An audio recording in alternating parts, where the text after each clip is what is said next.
जी अस्सलाम वालेकुम। तो आज हमारा लेक्चर नंबर 33 है। 33 लेक्चर में हमने क्या पढ़ना है, डीसी और static resistance, the constant voltage drop model, AC और डायनेमिक रेजिस्टेंस। ये हमारे पास तीन टॉपिक हैं लेक्चर नंबर 33 के। नंबर वन टॉपिक कौन सा हमारे पास, डीसी और static resistance. Number two topic है हमारे पास the constant voltage drop model. और तीसरा हमारे पास है एसी और डायनेमिक रेजिस्टेंस। ठीक है ना। सबसे पहले पढ़ते हैं हम स्टैटिक रेजिस्टेंस क्या होती है सब। ठीक है ना, स्टैटिक रेजिस्टेंस और डीसी।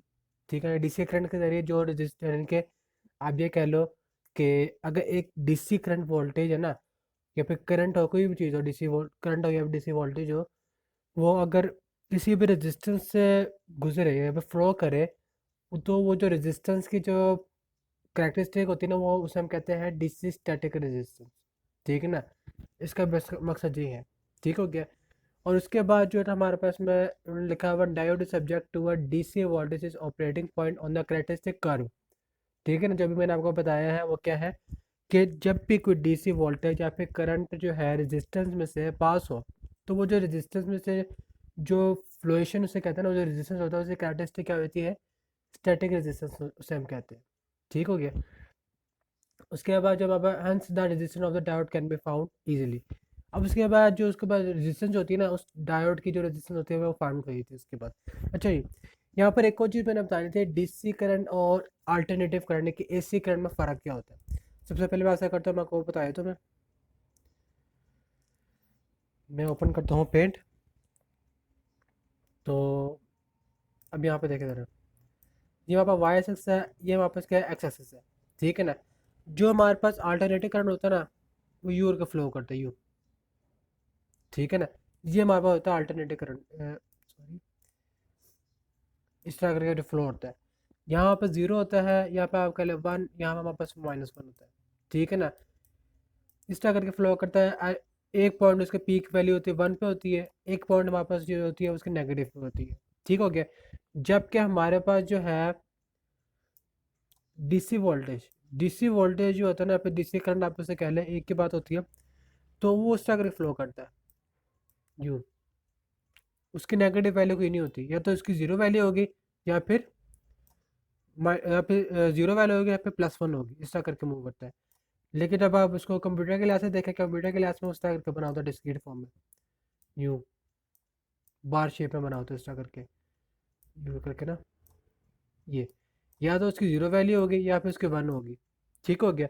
इससे हम क्या कहते हैं, डीसी वोल्टेज या फिर डीसी करंट, या फिर ठीक है ना, या फिर डिस्ट्रीब्यूट फॉर्म इसे कहते होते हैं।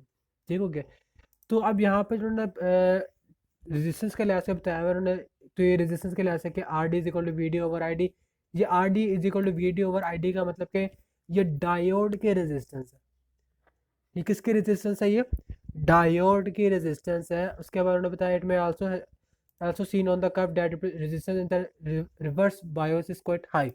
अब यहाँ पे ये फिग बनी हुई है, इसके मैं आपको बताया तो मैं,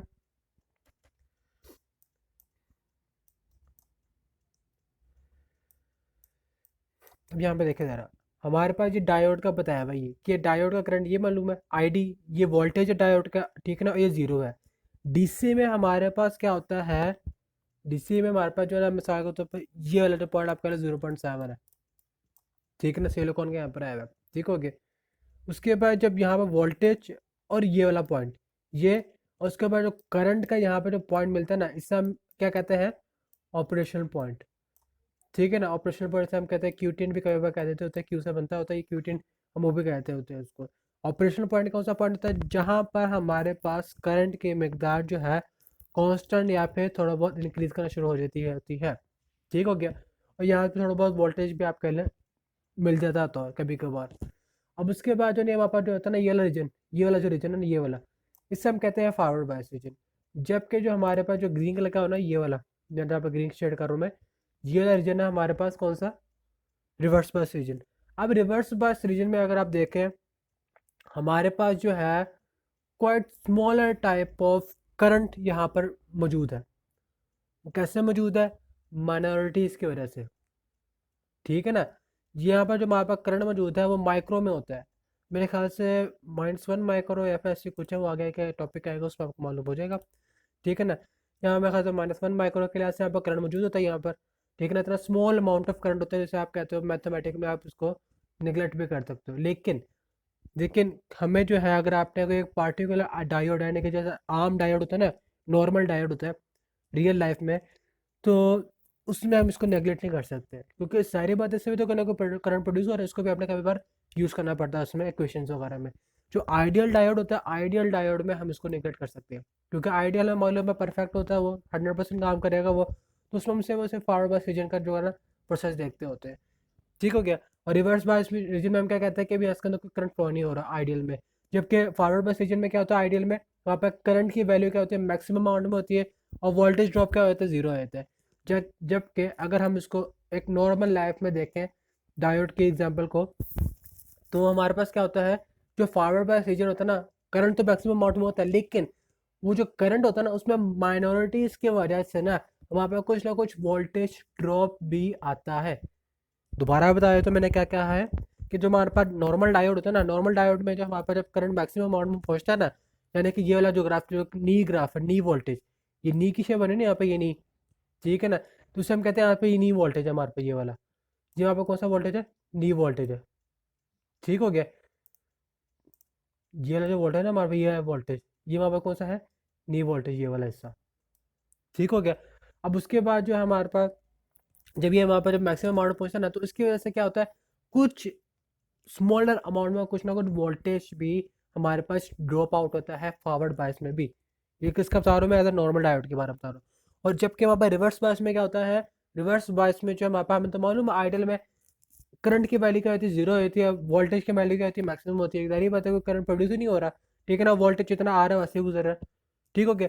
लेकिन यहाँ पर हमारे पास क्या होगा, एक ऐसा पॉइंट आता है जहाँ पर हमारे पास करंट की वैल्यू मैक्सिमम होती है, वोल्टेज की वैल्यू क्या होती है, वहाँ पर कॉन्स्टेंट हो जाती है। ठीक हो गया। उससे हम क्या कहते हैं, ब्रेक पॉइंट कहते हैं। ये कौन सा केस है, ये वाला नॉर्मल के वाले में क्या होता है, जबकि जो आइडियल वाले में होता है, आइडियल वाले में क्या होता है, अभी हमारे पास सीधी बस लाइन चलती रहती है ये वाली, क्योंकि वहाँ पे ये क्या है, एक आइडियल केस है। आइडियल केस में हमारे पास रिवर्स बायस क्या होगा, मैक्सिमम अमाउंट में होगा, यानी कोई करंट की फ्लोएशन होगी ही नहीं। ठीक हो गया। अच्छा जी।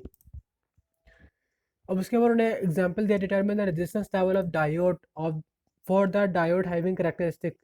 ठीक हो गया। उन्होंने हमें दी हुए करेक्टरिस्टिक दी हुई ये वाली, ठीक है ना। उन्होंने एक सिलिकॉन डायोड लिखा हुआ है, और सिलिकॉन डायोड में जो उन्होंने हमें करेक्टरिस्टिक दी है वो क्या दी हुई है।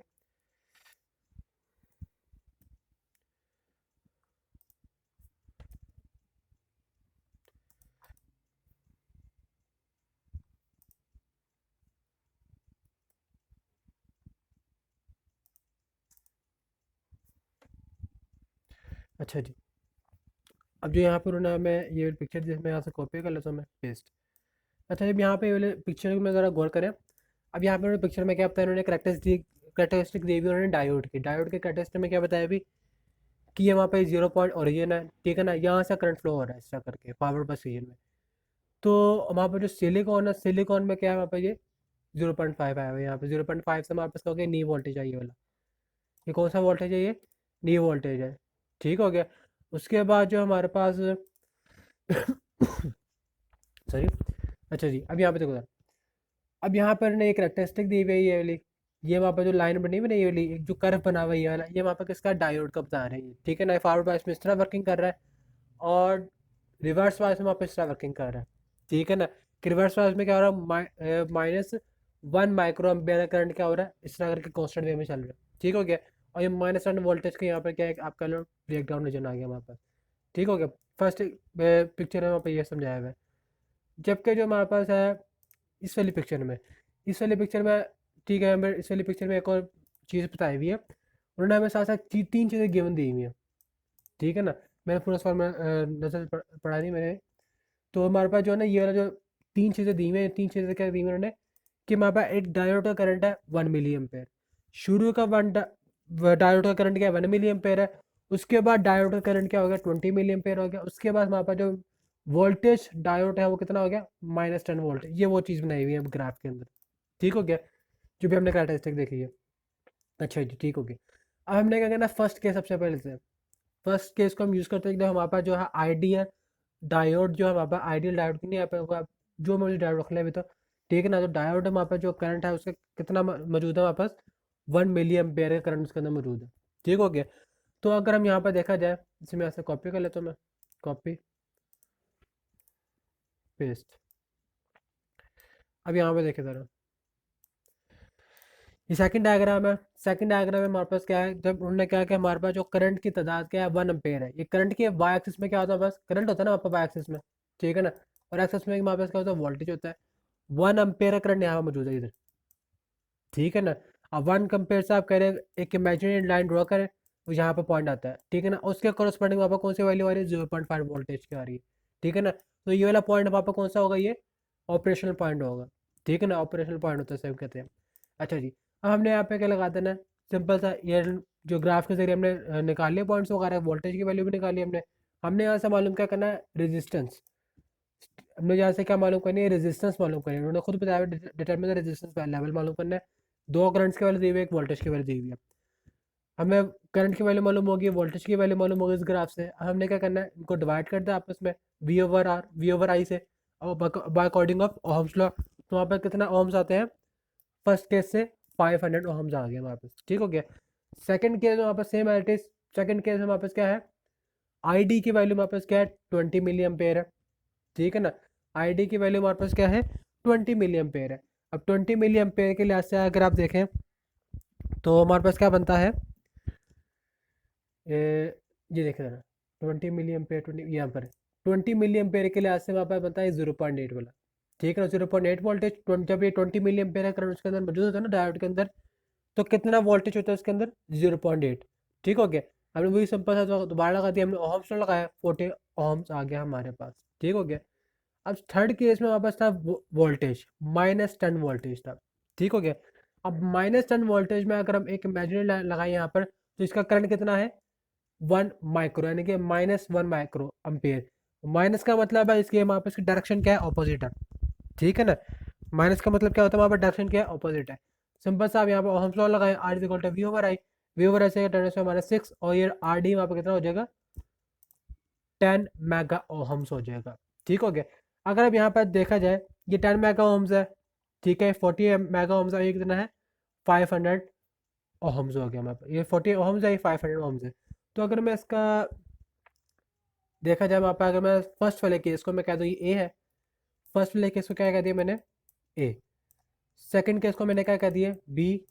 और थर्ड केस को मैंने कह दिया अभी, ये हमारे पास है सी केस, ठीक हो गया। अब उसके बाद मैं कहता हूँ हमारे पास जो फर्स्ट की वैल्यू थी कितनी थी, 400 थी, 400 ओहम्स थी, ठीक हो गया। सेकंड वाले की क्या हमारे पास है, 40 ओहम्स। और जो थर्ड वाला मेरे ख्याल से हमारे पास है मेगा ओहम्स, 10 मेगा ओहम्स है, ठीक है ना, 10 मेगा ओहम्स है, 10 हम लिख देता हूँ। अगर देखा जाए करंट सबसे ज़्यादा किस में गुजरेगा, सेकंड केस में, ठीक है ना, सेकंड केस में गुजरेगा ना आपका करंट। और उसके बाद किसमें ज़्यादा अच्छे तरीके से गुजरेगा, इसमें से तो बहुत कम गुजरेगा, मतलब काफ़ी कम गुजरेगा ना, क्योंकि इसकी रेजिस्टेंस क्या है, 10 मेगा ओम। सबसे ज़्यादा रेजिस्टेंस किसकी है, थर्ड वाले केस की, जबकि इस वाले केस की कितनी है, 40, सेकंड केस की, ठीक है ना, इसमें ज़्यादा गुजरेगा, ठीक हो गया। अब उसके बाद 400 ओहम, 400 ओहम्स का मतलब क्या है, रेजिस्टेंस ज़्यादा है, उसमें से करंट की अमाउंट भी क्या होगी, थोड़ी बहुत कम होगी, ठीक हो गया। फर्स्ट केस में यहाँ पर था, देखा था यहाँ पर, देखो जरा, फर्स्ट केस ये है ना, वहाँ पर 1 वाला, ठीक है ना, ये 1 वाला था ना, इसका मतलब है कि वहाँ पर भी रेजिस्टेंस मौजूद है इसके अंदर। जब ये 20 में पहुंचा इधर, जब यहाँ पर 20 में था ये वाला, तो वहाँ पर कितना था, 40 था। अब उसके बाद ये जो -10 वोल्ट है ये वाला, ये इसका रेजिस्टेंस आ गया कि यहाँ पर रेजिस्टेंस कितनी है, 10 मेगा ओम्स की रेजिस्टेंस है, ठीक हो गया। अच्छा जी, अब उसके बाद वहाँ पर एक मॉडल है, उसे हम कहते हैं कांस्टेंट वोल्टेज ड्रॉप मॉडल, कि हमारे पास जो वोल्टेज है ना, उसकी जो मकदार है वो कांस्टेंट में रहे, कि कांस्टेंटली तौर पे अगर 0.7 वोल्टेज है, तो फिर वो 0.7 वोल्टेज ही ड्रॉप करेगा कॉन्स्टेंटली, ठीक है ना। इस मॉडल का मकसद ये है बस, और कुछ भी नहीं है। अच्छा जी, तो यहाँ पर उन्होंने 2 डायग्राम बताई हुई है, ये डायग्राम है हमारे पास, ये ठीक है ना, ये आइडियल डायोड के बताई हुई है, कि आइडियल डायोड में हमारे पास क्या होता है, इस टाइप का बना होता है। रिवर्स बायस कंडीशन में क्या होता है, वोल्टेज मैक्सिमम अमाउंट में आ रहा होता है, और करंट क्या होता है, और मैक्सिमम अमाउंट में होता है, और जो फॉरवर्ड बायस कंडीशन होती है उसमें वहाँ पर जो करंट होता है, ये वाला जो करंट होता है वो क्या होता है हमारे पास, मैक्सिमम अमाउंट में होता है। दोबारा बताया तो मैंने अभी जो आपको बताया है, वो ये है कि आइडियल डायोड वोल्टेज एम्पेयर में जो करेक्टरिस्टिक होती है वो क्या हमारे पास है, कि रिवर्स बायस में जो वोल्टेज है मैक्सिमम होती है, और फॉरवर्ड बायस में करंट क्या होता है, मैक्सिमम होता है, ठीक हो गया। अब उसके बाद वही बताया हुआ है कि अगर हमारे पास रिवर्स बायस रीजन है, रिवर्स बायस रीजन का मतलब क्या होता है, ओपन सर्किट, और फॉरवर्ड बायस रीजन का मतलब क्या होता है, शॉर्ट सर्किट। ये आपको मैं बहुत मरतबा बता चुका हूँ। मैं ये सब चीज़ें हर एक लेक्चर में बार बार बता रहा हूँ ताकि आपको समझ आ जाए कि ये चीज़ होती है क्या। दोबारा बताया तो मैं कि रिवर्स बायस रीजन का मतलब क्या होता है, open circuit. Forward bias region का मतलब क्या होता है, शॉर्ट सर्किट। ठीक हो गया। अच्छा जी।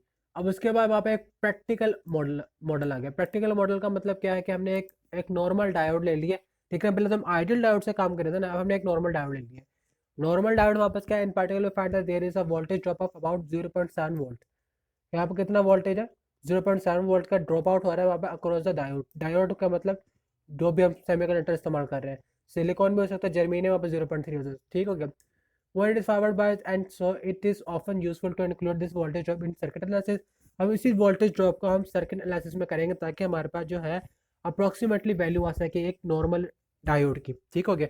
According to the practical model in the is the ideal model with the addition of a voltage source in the forward bias model. ठीक हो गया। अभी हमें वो चीज़ बता रहे दोबारा था कि हमारे पास जो हमने प्रैक्टिकल मॉडल इसलिए लिया था कि हमें मालूम हो सके हम रियल लाइफ में जो इसके कैलकुलेशन वगैरह उसमें वोल्टेज ड्रॉप वगैरह और forward bias region reverse bias region में क्या इसकी कैरेक्टरिस्टिक वगैरह होती है, ये वो पूरा पूरा वगैरह कोई लिखा हुआ है। ठीक हो गया। तो ये हमारे पास एक है प्रैक्टिकल डायोड के कैरेक्टरिस्टिक। ये वहाँ पर किसके प्रैक्टिकल के। अब यहाँ पर कंपैरिजन भी किया हुआ ये वाला, जैसे मैं कॉपी कर लेता हूँ, मैं इसको वापस भी। अब यहाँ पे देखो जरा, ये हमारे पास था ये ए वाला जो ना हमारे पास figure B, sorry figure B हमारे पास है आइडियल डायोड के। आइडियल डायोड में मैंने आपको बताया था कि हमारे पास जो फॉरवर्ड बायस रीजन होता है उसमें करंट क्या होता है, हमारे पास मैक्सिमम अमाउंट में होता है। ठीक है ना, क्योंकि वो शॉर्ट सर्किट होता है। और रिवर्स बायस रीजन में हमारे पास क्या होता है, वोल्टेज क्या होता है हमारे पास, मैक्सिमम अमाउंट में होता है। ठीक हो गया। और करंट की मकदार क्या होती है, जीरो होती है। ठीक हो गया। लेकिन अब जो प्रैक्टिकल है ना हमारे पास, प्रैक्टिकल में हमारे पास क्या होता है, फिगर सी में देखें। फिगर सी में हमारे पास क्या है, जो हमारे पास फॉरवर्ड बायस रीजन है ना, उसमें कुछ ना कुछ वोल्टेज यहाँ पर ड्रॉप आउट हो रहा है। ये देखें ना आप, ये वाला जो है ना यहाँ पे ये हिस्सा, ये वाला, इसका मतलब है इसमें कुछ ना कुछ वोल्टेज ड्रॉप आउट है। उसके बाद जो वोल्टेज है ना हमारे पास क्या हो गया, कॉन्स्टेंट हो गया। वहाँ पर वोल्टेज क्या हो गया, कॉन्स्टेंट हो गया, यानी कि अप्रोक्सीमेटली कितना ड्रॉप आउट होना शुरू हो गया, 0.7 वोल्टेज का ड्रॉप आउट होना शुरू हो गया है। ठीक हो गया। ये हमारे पास आप कह लो वोल्टेज कांस्टेंट मॉडल आप से कह सकते हो। ठीक है ना, जिसमें हमारे पास जो वोल्टेज की मकदार होती है वो कॉन्स्टेंटली एक ही मकदार में ड्रॉप आउट होता है। हमने एक मेरे ख्याल से पहले एक न्यूमेरिकल भी किया था जिसमें बार बार चेक कर रहे थे कि वोल्टेज करंट क्या सेम आ रहे नहीं आ रहे, आइट्रेशन एनालिसिस जिसे हम कहते हैं। लेक्चर नंबर 31 में 32 में मेरे ख्याल से समझाया था मैंने ये। ठीक है, अगर आप नहीं देखा हुआ मैं आपको डिस्क्रिप्शन में लिंक भी दे दूंगा, वहाँ से देख लीजिएगा, वो समझ लीजिएगा खास तौर पर। ठीक हो गया। अच्छा जी, फॉरवर्ड बायस रीजन में अब यहाँ पे देखा जाए, अगर मैं यहाँ पर इसको मैं यू ड्रॉप आउट, जो एक लाइन बनाऊँ मैं इस तरह करके यू, ये लाइन बन गई हमारे पास। ठीक है ना। अब यहाँ पे ये वाला ऑपरेशन पॉइंट होगा इसके लिए ऐसे, अगर यहाँ पर कोई 20 मिली एम्पेयर की वैल्यू होगी तो इसके लिए यहाँ पर ड्रॉप आउट होगा ये वाला, एक ऑपरेशन पॉइंट होगी यहाँ पर। ये ऑपरेशन पॉइंट में क्या होता है, यहाँ पर वोल्टेज और करंट की मकदार मौजूद हो। ठीक हो गया। ये वापस जो डायग्राम है वो किसके लिहाज से है, प्रैक्टिकल डायोड के लिहाज से होगी। ठीक हो गया। अच्छा जी, अब उसके बाद हमें बताया हुआ है कि जो उसका डायग्राम बनती है ना, कि वहाँ पर जो डायोड होता है उस तरह करके बना हुआ होता है जिसकी वजह से वहाँ पर वोल्टेज जो है ना अक्रॉस डायोड एग्जिस्ट करता है constant voltage drop out model के अकॉर्डिंग। ठीक हो गया। अच्छा जी। अब उसके बाद है हमारे पास the effect of the forward voltage drop on circuits analysis. अब हमने क्या करना है, फॉरवर्ड जो हमारा फॉरवर्ड डायोड है ना उसमें हमने क्या चेक करना है, वोल्टेज ड्रॉप आउट चेक करना है किसी भी एक सर्किट पे। सर्किट कौन सा होगा, फॉरवर्ड बायस रीजन वाला होगा हमारे पास। ठीक हो गया। अभी चेक कर लेते हैं। वहाँ पे एक ये बना हुआ सर्किट जो प्लस प्लस से जुड़ा हुआ है, माइनस माइनस से जुड़ा हुआ है, उसके दौरान में क्या है, एक रेजिस्टेंस लगी हुई है। ठीक हो गया। अब हमें मालूम है केवीएल इक्वेशन के जरिए, अगर हम इसको केवीएल इक्वेशन के जरिए करें, मैं आपको दोबारा बताया तो केवीएल इक्वेशन होती कैसे है।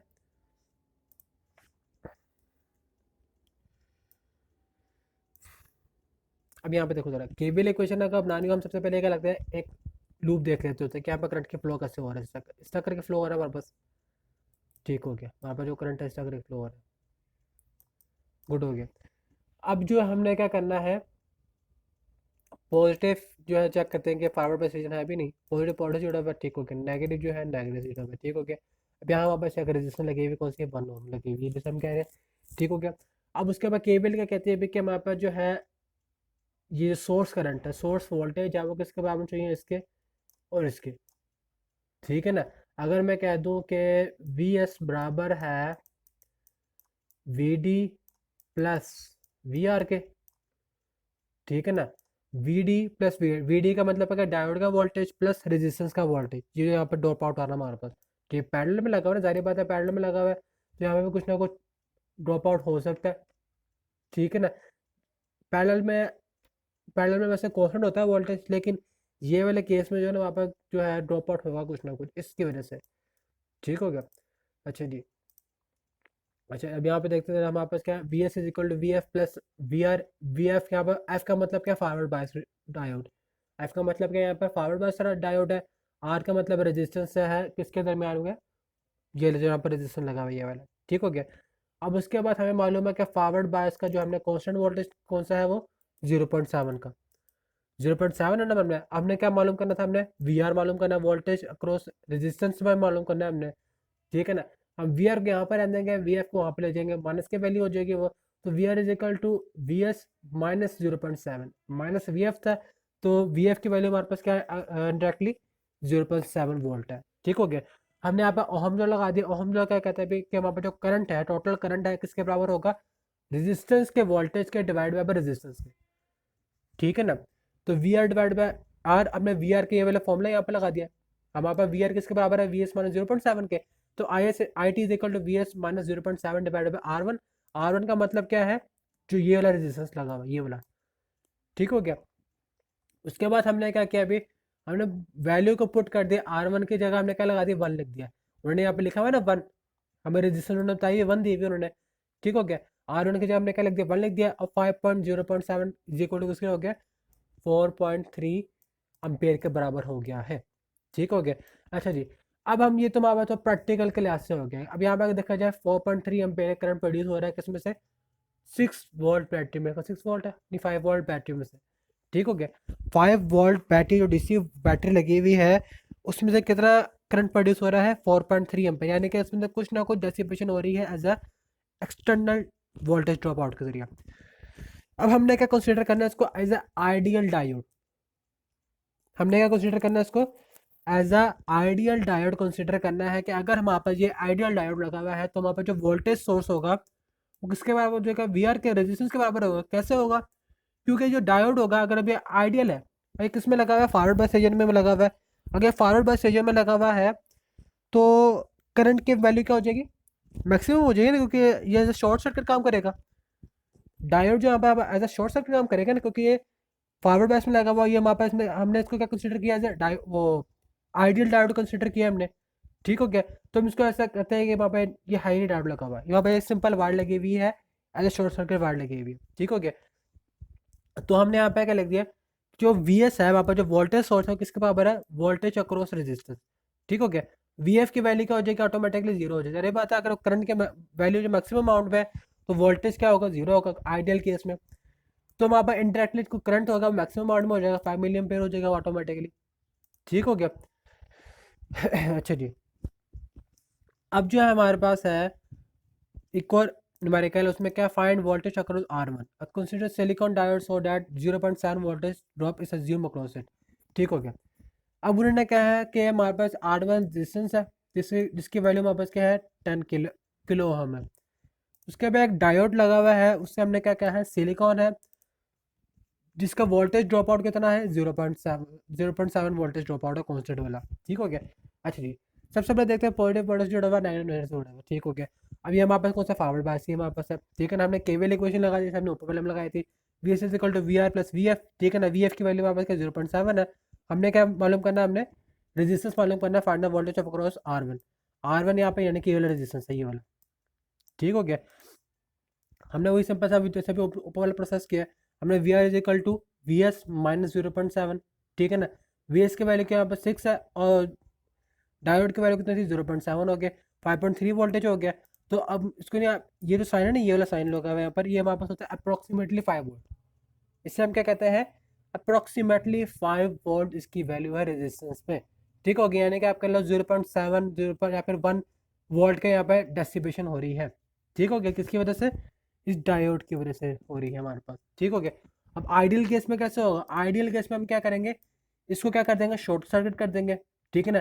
जैसे हमने ये वाला फाइंड आउट किया हमने, तो वहाँ पर जो टोटल रेजिस्टेंस कितनी हो जाएगी इसकी, रेजिस्टेंस कह रहा हूँ मैं, वोल्टेज की जो हमारे पास है यहाँ पर रेजिस्टेंस की जो वोल्टेज कितनी हो जाएगी, वो 60 वोल्ट हो जाएगा। ठीक हो गया। अच्छा जी, अब यहाँ पर जो हमने ऊपर पढ़ा ना, उसके यहाँ पे थोड़ा बहुत वो लिखे हुए हैं, आप कह लो एप्लीकेशन लिखी हुई है कि पॉइंट्स वापस क्या होता है, diode current will remain at zero until the knee voltage reach. Diode current जो होता है हमारे पास जीरो में रहता है अंटिल हमारे पास जो नी वोल्टेज कौन सा होता है, ये वाला वोल्टेज, ये वाला वोल्टेज होता है। जब तक ये हमारे पास जो करंट की मकदार यहाँ पर नहीं पहुँचती ना, तब तक हमारे पास जो करंट होता है वो किसके बराबर होता है, जीरो के बराबर होता है। ठीक हो गया। अच्छा जी, अब उसके बाद जो हमारे पास है second, second criteria, once the applied voltage reach the value of V K. V K का मतलब नी वोल्टेज, वीके का मतलब क्या है, knee voltage the diode turn on the forward condition occur. जाहिर बात है, अब नी वोल्टेज कहाँ पे ऑकर हो रहा है, नी वोल्टेज जो हमारे पास कहाँ पर ऑकर हो रहा है, फॉरवर्ड बस रीजन में ऑकर हो रहा है ना। देखा जाए ये वाला रीजन कौन सा है, ये वाला जो रीजन है कौन सा है, फॉरवर्ड बस रीजन है। अब उन्होंने वही लिखा हुआ है कि जब नी वोल्टेज अप्लाइड होता है ना, तो उस टाइम पर जो कौन सी कंडीशन अप्लाई हो रही थी वहां पर, फॉरवर्ड बायस कंडीशन अप्लाई हो रही होती है। ठीक हो गया। अब उसके बाद वहाँ पर as long as the diode conducting, इसका मतलब जब तक हमारे पास जो डायोड है उसमें से करंट पास आउट हो रहा है, the value of V F is approximately is equal to V K. इसका मतलब क्या है, जो फॉरवर्ड बायस का जो वोल्टेज होता है ना, वो किसके बराबर होता है हमारे पास, वोल्टेज ऑफ नी वैल्यू। ठीक है ना, यानी कि नी वोल्टेज के बराबर होता है। जाहिर बात है कांस्टेंट वोल्टेज ड्रॉप आउट हो रहा है, अगर 0.7 है तो 0.7 ही वोल्टेज ड्रॉप आउट हो रहा होगा हर एक पॉइंट पर। ठीक हो गया। In other words, the value of V F is assume to be 0.7 regardless to of the value of I F. अब उन्होंने खुद बता दिया है क्या, हमारे पास 0.7 वोल्ट का एक फॉरवर्ड बस रीजन में वोल्टेज ड्रॉप आउट हो रहा है, तो वही वापस क्या होगा, आई एफ में भी ड्रॉप आउट हो रहा होगा। ठीक हो गया। अच्छा जी, ये हमारे पास जो दो टॉपिक थे कौन से थे, डीसी और स्टैटिक रेजिस्टेंस और वोल्टेज कौन से ड्रॉप आउट के थे।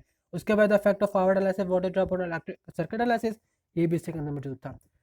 अच्छा जी, अब उसके बाद हमारे पास जो थर्ड टॉपिक है वो ये है एसी और डायनेमिक रेजिस्टेंस। एसी का मतलब क्या होता है हमारे पास, अल्टरनेट करंट मौजूद, आज एसी का मतलब क्या होता है हमारे पास, अल्टरनेट करंट। ठीक हो गया। अब यहाँ पे ये फेक को ना थोड़ा बहुत आपने गौर से देखना है, ठीक है ना, क्योंकि ये थोड़ा बहुत है समझने वाली चीज़। क्या समझने वाली चीज़ है, अब ये जो ये लाइन चल रही है ना, ये वाली लाइन चल रही है, ये वाली, ये वहाँ पर जो नी वोल्टेज है, ठीक है ना, नी करंट यहाँ पे नी लाना कह लो आप इसको। ठीक हो गया। जो डायोड की कैरेक्टरिस्टिक होती है, ये वाली जो फिर हमने ग्राफ के अंदर देखी है, एक मिनट आपको दिखा भी देता हूँ मैं, ये वाली जो लाइन थी ना, ये लाइन, वो लाइन है ये वाली। ठीक हो गया। अब उसके बाद हमने क्या कर दिया, डीसी सोर्स की जगह हमने कौन सा लगा दिया, एक एसी सोर्स लगा दिया, एसी करंट वाला सोर्स लगा दिया हमने यहाँ पर, जो हमें क्या कौन सा करंट दे रहा है, कि अल्टरनेटिव करंट दे रहा है हमें। ठीक हो गया। अगर देखा जाए यहाँ पर वाई एक्सिस है, ठीक है ना, यहाँ पर एक्स एक्सिस है, ठीक है ना। अब यहाँ से वहाँ पर कोई ना कोई वैल्यू होगी, वहाँ पर जो इधर एक्टिंग कर रही होगी इसकी भी वैल्यू होगी, इसकी भी वैल्यू होगी। ठीक है ना, सेम एट इसी पॉइंट के क्रॉसपेंडिंग की वैल्यू नीचे वोल्टेज की होगी, इसकी भी और इसकी भी। ठीक है ना। अब यहाँ पे देखो ये वहाँ पर वैल्यू कैसे जनरेट हो रही है, ये वाली, कि वहाँ पर जो वैल्यूज है वहाँ पर कैसे जनरेट हो रही है। अगर वहाँ पर एक वेव जा रही है इस तरह करके, साइनसॉइडल कह लो या फिर इसे कॉस वैल्यू कह लो, ठीक है ना, यहाँ पर कोई वेव चल रही है इस तरह करके। अब यहाँ पर जो वैल्यू होगी सबसे पहले क्या होगी, जीरो होगी। ठीक है ना, तो ये वाली वैल्यू भी क्या होगी, जीरो होगी। जैसे जैसे ये इंक्रीज करेगी वैसे वैसे वोल्टेज भी इंक्रीज करोगे ना। जाहिर बात है कि वहाँ पर करंट मूव हो रहा है, फ्लोएशन उसकी हो रही है, तो उसकी वजह से कुछ ना कुछ वोल्टेज भी इंक्रीज होगा। ठीक हो गया। तो वहाँ पर जब ये पीक वैल्यू पहुंचेगा ना, ये वाली पीक वैल्यू पहुंचेगा, इसका मतलब क्या, जो वहाँ पर जो इमेजिनरी लाइन है ना ये वाली, ये यहाँ पहुंचेगी हुई है, यहाँ पे पहुंचेगी, ये पॉइंट पे पहुंचेगी हुई है। ठीक हो गया। और ये वोल्टेज वाली लाइन भी कहाँ पहुंचेगी हुई, ये वाली लाइन पे पहुंचेगी हुई है। सेम एट जब ये यहाँ पर तो थोड़ा सा डिक्रीज करेगा, ये वैल्यू कहाँ पर आ जाएगी, इधर आ जाएगी। ठीक हो गया। उसके बाद किस में चले जाएगा, नेगेटिव में चले जाएगा, नेगेटिव में वैल्यू क्या होगा, इधर आ जाएगी। ठीक हो गया। उसके बाद फिर दोबारा जब इंक्रीज करेगा ये वाली वैल्यू इधर, ठीक है, तो फिर वहाँ पे एक असर आ जाएगा, इस तरह करके आ जाएगा। एक वहाँ पे इस तरह करके वोल्टेज हो जाएगा, इधर भी ड्रॉप आउट होगा, इधर भी ड्रॉप आउट होगा। ठीक हो गया। सेम एट ये वोल्टेज के यहाँ पे बताया, वोल्टेज का इस तरह करके बनेगा। ठीक है ना, वोल्टेज कैसे इंक्रीज हो रहा है और ये करंट की मकदार कैसे इंक्रीज हो रही है। ठीक हो गया। आई होप आपको समझ आ गया होगा कैसे करना है कैसे नहीं करना है। अगर नहीं समझ आया होगा आप मुझे कमेंट कर दीजिएगा, आपको मैं दोबारा समझा दूंगा फिर मैं। ठीक हो गया। तो इंशाल्लाह मैं ना ऐसा करूँगा, मैं कुछ दिनों तक जो है ना, मैं एक बनाऊंगा वीडियो उस पर कि पेंट पर जो है सर्किट डायग्राम कैसे बनाते हैं, अगर आपके पास कुछ सर्किट की पिक्चर हो उसको कैसे एडिट करना है, जैसे हमने एग्जाम में हमें दे दिया गया था कि अभी ये सर्किट ड्रॉ करो, उस सर्किट के मैश एनालिसिस करो, इस सर्किट के केवीएल इक्वेशन बनाओ ड्रॉ करके, और हमें बताओ कि इसके अंदर कितने लूप्स बन रहे हैं, ठीक है ना। अगर वहाँ पे देखा जाए तो वहाँ पे जो सर्किट था उसका अगर हम कॉपी कर सकते हैं तो हम उसको एडिट कैसे करते हैं, ठीक है ना। तो मैं आपको इंशाल्लाह पूरा बताऊंगा मैं इसका कैसे करना है, ठीक है। इसके मैं एक लाता से वीडियो तफसील से बताऊंगा मैं, ठीक हो गया। और इसके बाद एक और चीज़ बताना भूल गया मैं आपको, कि जो हमारे पास डायनेमिक वोल्टेज होता है, dynamic current, dynamic resistance, current current voltage और रेजिस्टेंस, ये तीनों की जो आइडेंटिफिकेशन होती है ना वो उससे होती है। जो स्मॉल लेटर्स होते हैं ना RVI के, इसका मतलब क्या है कि हमारे पास जो है ना रेजिस्टेंस वोल्टेज और करंट किससे प्रोड्यूस होता है हमारे पास, ये AC वोल्टेज की वजह से। अगर ये यही चीज़ हमारे पास किसमें हो, कैपिटल में हो, कैपिटल लेटर में हो, तो वहाँ पर कौन सी सोर्स लगी हुई हो, DC लगी हुई होगी, ठीक हो गया। दोबारा बताया तो मैं, क्या अगर हमारे पास r v और I लिखा हुआ हो ना, तो हमारे पास ये कौन सी सोर्स होगी, AC सोर्स होगी। अगर हमारे पास R V I लिखा हुआ हो तो यहाँ पे कौन सी सोर्स होगी, ये DC सोर्स होगी, जी बिल्कुल। अच्छा, जब एक और चीज़ यहाँ पर एक है कि यहाँ पर लगा हुआ delta V delta I। Delta V delta I का मतलब क्या है कि यहाँ पर देखा जाए कि मुसलसल करंट चेंज हो रहा है और इधर मुसलसल क्या हो रहा है, वोल्टेज चेंज हो रहा है, ठीक है ना। अब जाहिर बात है, जब ये चेंज इन वोल्टेज होगा, चेंज इन करंट होगा, तो हम यहाँ पे डेल्टा लिखेंगे ना। डेल्टा का मतलब होता है किसी भी चीज़ का चेंज होना, ठीक हो गया। ये वापस होता है, इसका फॉर्मूला ये वाला RD diode is equal delta VD divide by delta ID। जबकि हमारे पास जो था DC सर्किट में था, DC में वहाँ पे क्या लिखा है, RD is equal to VD over ID, ठीक हो गया। ये हमारे पास क्या है, इसमें वहाँ पर चेंज नहीं हो रहा है, स्टैटिक है, कांस्टेंट है ये, तभी यहाँ पर डेल्टा नहीं लिखा हुआ, ठीक हो गया। आई होप आपको सारा लेक्चर समझ आ गया होगा, ठीक है। लाइक शेयर और सब्सक्राइब लाजमी कर दीजिएगा, ठीक हो गया। ओके, अल्लाह हाफिज़।